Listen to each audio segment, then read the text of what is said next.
చెప్తున్నా, నువ్వు నమ్మినా బిడ్డ, నువ్వు నమ్మినా వాక్యం వింటున్న వారులారా, వీధిలో వింటున్న వారులారా, ఇంటిలో ఉండి వింటున్న వారులారా, కిటికీల దగ్గర ఉండి వింటున్న వారులారా, నువ్వు వద్దన్నా వస్తాడు నా యేసయ్య, దిగి వస్తాడు. ఎవరికోసం? నీ కోసం రాబోతున్నాడు నా యేసయ్య, నీకోసం. ఎందుకు రాబోతున్నాడు విషయాన్ని ఒక మాటతో చదివి మనము కొన్ని నిమిషంలో మాట్లాడుకొని ఈ వాక్యాన్ని ఆయన పాదాల దగ్గర సమర్పిద్దాం. చూడండి, హెబ్రీయులకు రాసిన పత్రిక 9వ అధ్యాయము 28వ వాక్యం. క్రీస్తు కూడా అనేకమైన పాపములను భరించుట కొరకు ఒక్కసారే అర్పింపబడి,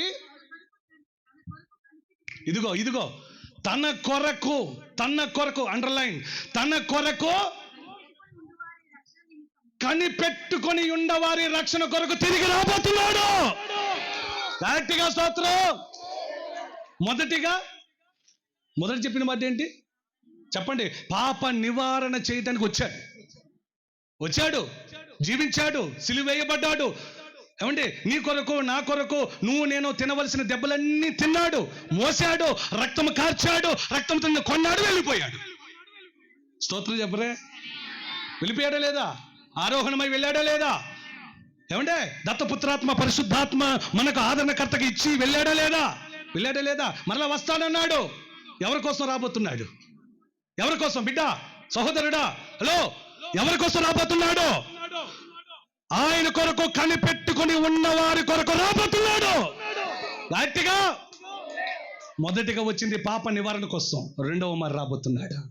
రెండో ప్రత్యక్షత ఆయన మనకు జరిగించబోతున్నాడు. ఎవరి కోసం రాబోతున్నాడు? మరలా చెప్తున్నాను, ఎవరి కోసం రాబోతున్నాడు? చెప్పాలి. ఎవరి కోసం రాబోతున్నాడు? ఆయన కోసం కనిపెట్టుకొని సిద్ధపడే జనుల కోసం ఆయన రాబోతున్నాడు. నా యేసయ్య వస్తాడు. నేను సిద్ధపడి ఉండాలి. నా పాపం నుండి నాకు విడుదల కలిగి ఉండాలి. నా శాస్త్రంలో, నా ప్రవర్తన, నా హృదయ తలంపులో అన్ని చెడ్డవి ఇవి ఆయన రక్తంలో కడగబడి నేను శుద్ధీకరించుకొని ఆయన కొరకు నేను కనిపెట్టుకుని ఉంటానన్న వారి కొరకు తిరిగి రాబోతున్నాడు నా యేసయ్య. గట్టిగా చప్పట్లు కొట్టి స్తుతిద్దాం. ఎవరి కోసం రాబోతున్నాడు ఆయన? ఎవరి కోసం? అండర్లైన్. ఎవరి కోసం? కనిపెట్టుకొని ఎదురు చూస్తున్న వారి కొరకు. నువ్వు కనిపెట్టుకున్నావు బిడ్డ? కనిపెట్టుకుని ఉన్నావా? ప్రభువా, నువ్వు వస్తావని తెలిసి నేను సిద్ధపడి ఉన్నానయ్యా. మారు మనసు కలిగి ఉన్నా, రక్షణ కూడా పొందుకున్నా, నీటి బాప్సం తీసుకున్నా, బలలో చేతులు వేస్తున్నా, అందరిని ప్రభువా, అనేకులను ప్రభువా ప్రేమగా తండ్రి పలకరిస్తున్నా, ప్రేమగా వందనాలు చెబుతున్నా, ప్రతి ఒక్కరితో ప్రభువా సఖ్యత కలిగి జీవిస్తున్నా, నాలో ఉన్న ప్రతి చాస్ను అన్నిటిని కూడా చంపివేశా, సమాధి చేశా. కనిపెట్టుకొని నీ రాక కొరకు నేను ఎదురు చూస్తున్నాను ప్రభువా అనే వారి కొరకు రాబోతున్నాడు నా యేసయ్య. గట్టిగా చెప్పండి. మొదటిసారి వచ్చింది అందరి కోసం, కానీ రెండవసారి రాబోతున్నది కనిపెట్టుకొని ఉన్న వారి కోసం రాబోతున్నాడు ఆయన. ఎంతవరకు అర్థమైంది? మీ కుడి చేతులు చూపించండి. మొదటిగా వచ్చింది ఎవరి కోసం? అందరి కోసం వచ్చాడు. పాప నివారణ చేయడం అందరి కోసం వచ్చాడు. చెప్పండి, మరలా చెప్పండి. మొదటిసారి ఆయన వచ్చాడు కదా పరలోకం నుండి. దేనికోసం వచ్చాడు? ఎవరి కోసం వచ్చాడంటే అందరి కోసం. నీ స్వరం ఎత్తి చెబితే, నా కోసం, మా కుటుంబం కోసం, మా పిల్లల కోసం, మా వీధిలో ఉన్న వారి కోసం, మా రాష్ట్రంలో ఉన్న వారి కోసం, ఆ దేశంలో ఉన్న వారి కోసం, ప్రపంచంలో ఉన్న వారి కోసం, అందరి కోసం వచ్చాడు. ఆనాడు అందరి కోసం వచ్చాడు. మళ్ళీ రెండోసారి రాబోతున్నాడు. ఎవరి కోసం? ఇప్పుడు అందరి కోసం కాదు, అయిపోయింది. అందరి కోసం వచ్చాడు, ప్రకటించాడు. ఛాందస రోగులను, అస్వస్థత కలిగిన వారిని, ఏమంటే అబద్ధపు బ్రతుకులు సాక్ష్యం చెప్పువారిని, నానా రకాలుగా బ్రతుకుతున్న వారిని బాగు చేస్తూ సువార్త ప్రకటిస్తూ అందరిని బాగు చేసి వెళ్ళిపోయాడు. ఆ సువార్తను అందించమని శిష్యులను తయారు చేసి వెళ్ళిపోయాడు. ఆ శిష్యులు ఇచ్చినటువంటి పత్రికలతో మనము శిష్యులకు చేస్తూ అందరికి బోధిస్తూ మనం ఉండిపోయాం. సువార్త అందరికి విస్తరించింది. చేరిందా లేదా? అందరి కోసం ఆనాడు వచ్చాడు, మరలా రాబోతున్నాడు. మరి అందరి కోసం కాదండి. లేదు, అందరి కోసం రావట్లేదు ఆయన. Only one. కనిపెట్టుకొని నా యేసయ్య రాబోతున్నాడు. నా యేసయ్య నా కొరకు రాబోతున్నాడు. ఆయన రాకడలో ప్రత్యక్షం కాబోతున్నాడు. నేను సిద్ధమై ఉన్నాను అని వారి కొరకు దిగి రాబోతున్నాడు నా యేసయ్య. ఇది సువార్త. ఇది నీతి సువార్త.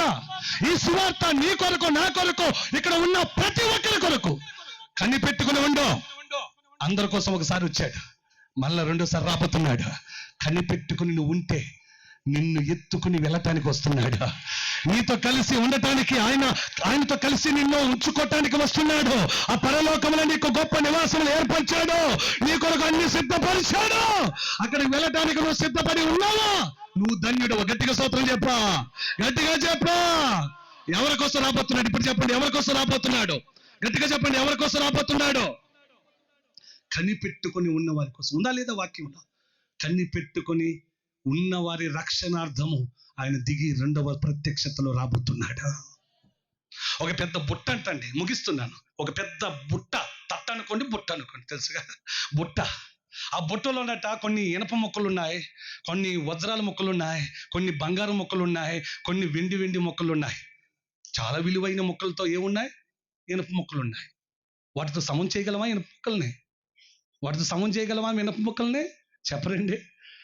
ఈ ఇనప ముక్కలు అంటాయంట వజ్రాలతో, బంగారంతో, వెండితో, కాస్త విలువ కలిగిన వాటితో అంటాయంట, ఇదిగో బ్రదరు మేమందరము ఎత్తబడబోతున్నాం అంటాయంట.